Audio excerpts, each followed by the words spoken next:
আসসালামু আলাইকুম গাইস। আজকে ইটা মাছ রান্না করব আলু দিয়ে, আপনাদেরকে দেখাবো। আগে ইটা মাছ প্রথমে কড়াইটা বসাই দিলাম, দিয়ে আলুটা ভেজে নেব। কড়াইটা বসাই দিয়ে আলুটা একটু নাড়াচাড়া করে হলুদ নুন দিলাম, দিয়ে আলুটা ভাজা হয়ে গেছে, নামিয়ে নিলাম। এখন পেঁয়াজ পেস্ট করা ছিল ওটাকে ঢেলে দিয়ে আর একটু তেল দিয়ে নেড়ে নিয়ে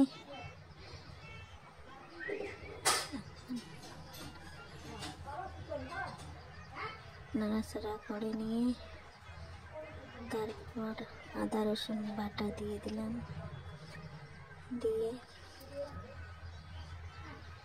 নুনটা দিয়ে দিলাম,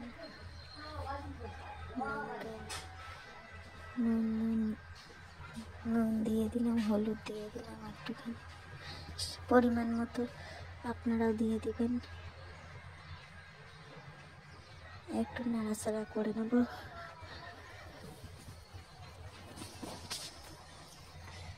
শুকনো লঙ্কার গুঁড়ো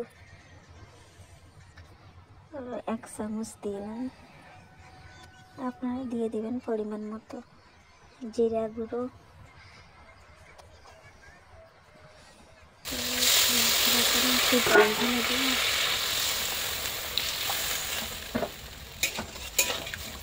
একটু জল বেশি করে দিয়ে নিয়ে মাছটা সিদ্ধ হবে। এরপর মাছটা একে একে দিয়ে দেবো কড়াইতে।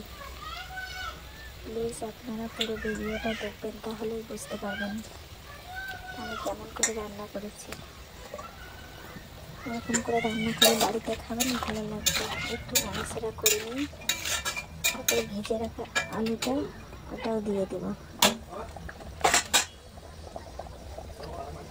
এখন ভেজে রাখা আলুটা দিয়ে দিলাম। এরকম করে ভেজে আপনারা তো কেউ মনে করো রান্না করলে আলুটা দিলে ভালো পায়, তাই এখন আমি তো এটা কষিয়ে রান্না করবো, তার জন্য আলুটা ভেজে নিয়েছি, নিয়ে এখানে দিয়ে দিলাম। 5 মিনিট পর ফিরে এসে এখানে এরকম করে 2-3 বার কষান করতে হবে, কষা রান্না করতে হবে, তাহলেই খেতে ভালো লাগবে। 5 মিনিট পর ফিরে এসে দেখো কত সুন্দর হয়েছে।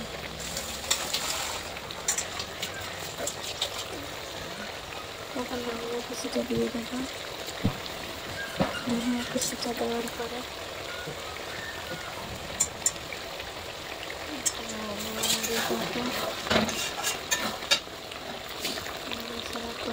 গরম জল রাখছি। আপনারা প্লিজ রান্না করার সময় গরম জল করে রাখবেন।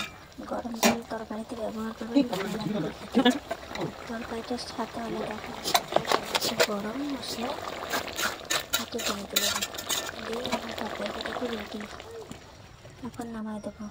দেখো কত সুন্দর। আপনাদেরকে ভালো লাগলে লাইক করবেন।